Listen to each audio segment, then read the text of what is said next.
This channel does not promote any violent, harmful, or illegal activities. All content provided by this channel is meant for an educational purpose only. টলিপাড়ার মামলায় কড়া নির্দেশ কলকাতা হাইকোর্টের। কেউ স্বাধীনভাবে কাজ করতে চাইলে তাকে বাধা দেওয়া যাবে না, নির্দেশ বিচারপতি অমৃতা সিনহার। কারো জীবিকা ব্যবসায় কোনোভাবেই বাধা দেওয়া যাবে না, বিষয়টি নিশ্চিত করতে হবে তথ্য সংস্কৃতি দফতরের সচিবকে, এমনটাই জানালো আদালত। টলিপাড়ার মামলায় কড়া নির্দেশ হাইকোর্টের। কেউ স্বাধীনভাবে কাজ করতে চাইলে তাকে বাধা দেওয়া যাবে না, নির্দেশ বিচারপতি অমৃতা সিনহার। কারো জীবিকা ব্যবসায় কোনোভাবেই বাধা দেওয়া যাবে না, বিষয়টি নিশ্চিত করতে হবে তথ্য সংস্কৃতি দফতরের সচিবকে। কোনো সমস্যা হলে স্থানীয় পুলিশের সাহায্য নেওয়া যাবে, কড়া নির্দেশ বিচারপতি সিনহার। শ্রাবন্তী রয়েছেন আমাদের সঙ্গে, আরো বিস্তারিত জানাবেন আমাদের প্রতিনিধি শ্রাবন্তী। শ্রাবন্তী, আদালতের যে কড়া নির্দেশ, কি প্রেক্ষিতে, কি ঘটেছিল, কি বললো আদালত? দেখো, একাধিকবার দেখা গেছে যে পরিচালকরা যখন কাজ করতে যায়, ফেডারেশনের কর্মীরা তাদের সেই কাজে সহযোগিতা করছেন না। বারবার বিভিন্ন জায়গায় যখন তারা আবেদন জানিয়েছিলেন, কোনো সুরাহা হয়নি। শেষ পর্যন্ত আদালতের দ্বারস্থ হন। আজ পরমব্রত, অনির্বাণ, সুদেষ্ণা রায়রা এসেছিলেন আদালতে এবং এর আগেও বিচারপতি অমৃতা সিনহা নির্দেশ দিয়েছিলেন যে তাদের কাজে যাতে কোনো রকম বাধার সৃষ্টি না করা হয়।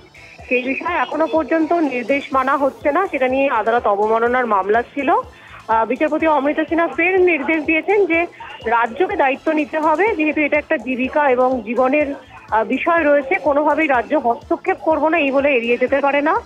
একই সঙ্গে যাতে তাদের নির্দিষ্টভাবে কাজ করতে দেওয়া হয় তার জন্য তথ্য সংস্কৃতি দপ্তরের সচিবকে নির্দেশ দিয়েছেন। অনেক ধন্যবাদ তোমাকে।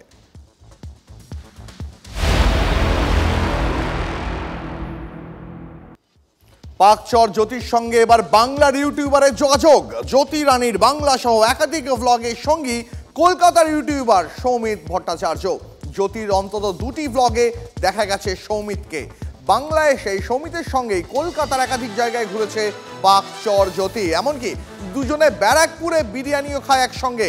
লিলুয়ায় আর এক ভ্লগারের বিয়ের অনুষ্ঠানেও একসঙ্গে যায় জ্যোতি আর সৌমিত।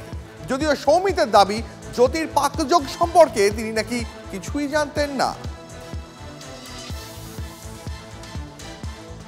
জ্যোতি রানী মালহোত্রা, ওকে তো আপনি কিভাবে চিনলেন? মানে আপনার সঙ্গে কতদিন আগে থেকে পরিচয়? অ্যাকচুয়ালি রেল, আমি হলাম রেল ফ্যান, মানে ট্রেন ফ্যান ভালোবাসি। তো আমাদের মানে রেল ফ্যানের কমিউনিটি আছে।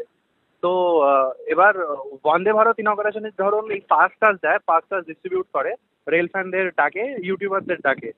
তো ওই নিয়েই দেখা। প্রথম আমার অযোধ্যা রাম মন্দির ইনগরেশন ছিল, তখন একবার দেখা হয়েছিল। তখন জাস্ট মানে 10 মিনিটে দেখা, ওই সাথে ব্রেকফাস্ট করেছিলাম কচুরি। যেহেতু মন্দির খুলবে, অনেক লোকে যেহেতু বাসে যাবে, তো আমি বাসের ভিডিও বানাতে গেছিলাম, তো সেখানে ওর সঙ্গে দেখা হয় আর কি। আচ্ছা, এটা কি রাম মন্দির উদ্বোধনের দিনেই? না, উদ্বোধনের দিনে না, উদ্বোধন 22 হয়তো মনে হয়, আমার যা মনে হয় 22 তারিখ হয়েছিল। তো আমি আগে গেছিলাম 14 তারিখ বা 12 তারিখ, এরকম কিছু ডেট তো এক্সাক্ট মনে নেই। তো সেখানে এই জ্যোতি রানী সেও উপস্থিত ছিল অযোধ্যা? হ্যাঁ। তো ওখানে পরিচয় হওয়ার পর ফল মানে ও মানে জাস্ট ব্রেকফাস্ট করে তখন আমি চলে গেছিলাম। আমি অ্যাকচুয়ালি বেরিয়ে গেছিলাম ওখান থেকে। আমার যাওয়ার ছিল বারাণসী, তো ওদিন আমি দুপুরের বাস নিয়ে বারাণসী চলে গেছিলাম। ও ছিল ওখানে একদিন, তো তখন দেখা হয়েছিল। তারপর জাস্ট আমার মানে কন্ট্যাক্ট নাম্বারটা হয়ে ছিল। তো এবার একটা ইনভিটেশন ছিল কলকাতায় বিয়ের, আমাদের একজন ইউটিউবার আছে, ইউটিউবার দাদা, তো তার বিয়ে ছিল, তো সেই ইনভিটেশনে ও এসেছিল। আচ্ছা, ওই অযোধ্যার রাম মন্দির ইনগরেশনের সময় কি প্রথম দেখা? হ্যাঁ, তখনই প্রথম দেখা। মানে ওর মধ্যে কি কোনো রকম, এই যে তুমি যে বিষয়গুলো জানতে পারছো এখন, যে ও পাক গুপ্তচর হিসাবে কাজ করতো বা এই ধরনের অভিযোগ উঠে আসছে, এই ধরনের কিছু কি বুঝতে পেরেছো তুমি? না, বুঝতে পেলে তো আমি কলকাতায় ঢুকতেই দিতাম না। হ্যাঁ, মানে অভিযোগ উঠে আসছে, আমরাও তো শুনে শক, মানে আমাদের পুরো কমিউনিটি শুনে যে এরকম আমাদের রেল ফ্যানদের মধ্যে এরকম কেউ করতে পারে, মানে আমরা তো এটা মানে আমাদের ভাবনা চিন্তার বাইরে এটা। এখানে আর কোন কোন ব্লগারদের সঙ্গে ওর পরিচয় আছে? ওরকম মানে ক্লোজ বলতে ওরকম কেউ নেই, তবে জাস্ট মানে নাম জানে বলে তো এখানে তো অনেকজন আছে। জাস্ট যে জ্যোতিকে চেনে বলে এরকম তো অনেক আছে। সেটা শুধু কলকাতায় না, মানে কলকাতাতেও আছে, মেইনলি সব নর্থ ইন্ডিয়া সাইডেই আছে। নর্দার্ন রেলওয়েজের অফিসিয়ালরা ওকে চেনে। আমাকে বলেছিল যে ওই ট্রেন ইনগরেশনের জন্য ওকে মেসেজ করে। কাশ্মীর বন্দে ভারত ইনগরেশনের ছিল এবার এপ্রিলে, তো ওকে নাকি নর্দার্ন রেলওয়েজ থেকে মেসেজ করেছিল। এইসব দেখে শুনে মনে প্রশ্ন জাগে, জানেন তো, যে বাংলায় কি নিশ্চিন্তে থাকার দিন তাহলে শেষ?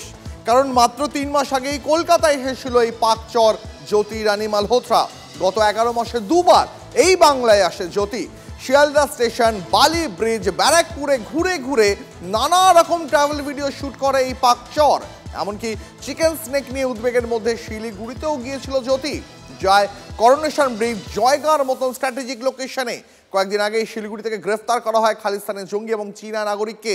তার পাশাপাশি যখন জানতে পারা যাচ্ছে জ্যোতির মতন পাকচরেরাও সেখানে গিয়েছিল, তখন নিরাপত্তা নিয়ে বড়সড় প্রশ্ন উঠে যায়।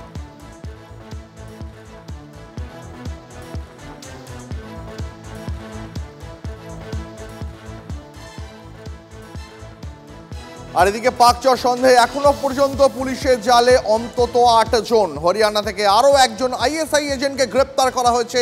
আরমানের পর এবার পাকড়াও করা হয়েছে তারিফকে।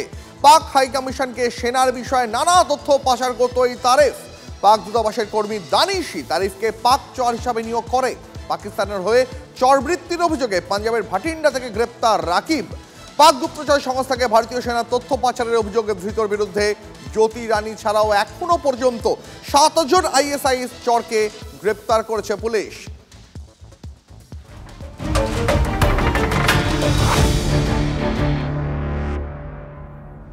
আর এবার 22 গজেও পাকিস্তানকে চাপে রাখার কৌশল ভারতের। বোর্ড সূত্রে খবর, এশিয়া কাপ থেকে নাম প্রত্যাহার করতে চলেছে ভারত। এশিয়ান ক্রিকেট কাউন্সিলকে ইতিমধ্যে জানিয়ে দিয়েছে বিসিসিআই। এশিয়ান ক্রিকেট কাউন্সিলের প্রধান মাহসিন নাকভি পাক ক্রিকেট বোর্ডের চেয়ারম্যানের পদেও রয়েছেন তিনি। মাহসিন নাকভি আবার পাকিস্তানের ফেডারেল স্বরাষ্ট্রমন্ত্রী। এশিয়ান ক্রিকেট কাউন্সিলের প্রধান পাক মন্ত্রী, তাই এই টুর্নামেন্ট খেলতে চায় না ভারত। বোর্ড সূত্রে খবর, দেশের মানুষের ভাবাবেগকে গুরুত্ব দিয়েই এই পদক্ষেপ। এই বছর এশিয়া কাপের আয়োজক ভারত, টুর্নামেন্টের ভবিষ্যৎ এই মুহূর্তে আশঙ্কায়। মহিলাদের এশিয়া কাপ থেকেও নাম প্রত্যাহার করতে চায় ভারত।